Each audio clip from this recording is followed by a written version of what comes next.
National Defense is quietly spending $50 million to upgrade giant air conditioning units aboard the Navy's frigates after discovering sophisticated new electronics and weapons systems installed as part of a recent $4.3 billion midlife refit could overheat.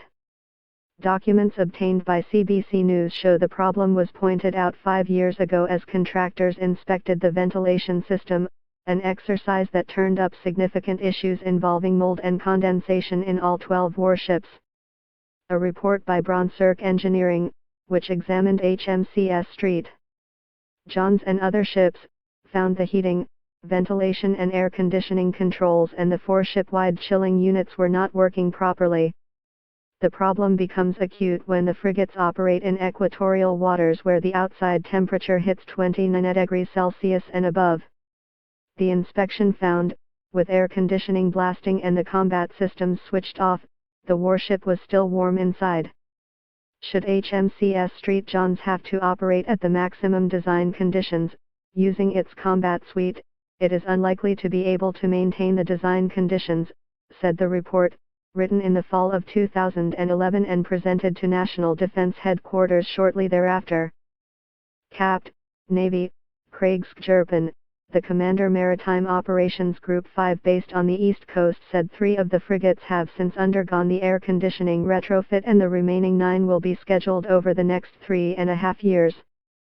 4 of the warships, which have not had the air conditioning systems modified, have been deployed in the Caribbean and elsewhere off the U.S. without experiencing problems, Skjerpen said. He downplayed any threat to their combat systems and ability to deploy in hot climates, and even made it sound almost routine.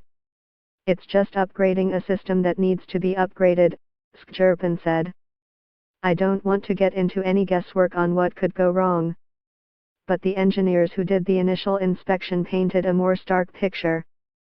They pointed to the poor state of the air conditioning plant and warned that overheating would also likely lead to numerous failures of equipment. A separate slide deck presentation by the engineers, obtained by CBC News, shows the air conditioning units, which are known as chillers, were at the time of the inspection operating at 69% of the required capacity. It warned a failure of the system would put sailors' lives at risk, particularly if the ship was called upon to operate in areas contaminated by nuclear, chemical or biological materials. The scenarios didn't necessarily involve full war. The international response to the 2011 nuclear accident in Japan could pose such a risk, the presentation said. But on a more day-to-day level, the inspection cautioned, no cooling, no radar. The engineering analysis was done to help inform the multi-billion-dollar facelift of the combat fleet, a program recently completed and deemed an unmitigated success by the Navy. Unlike some procurement disasters that have plagued national defense, the frigate life extension was delivered on time and under budget on both the east and west coasts.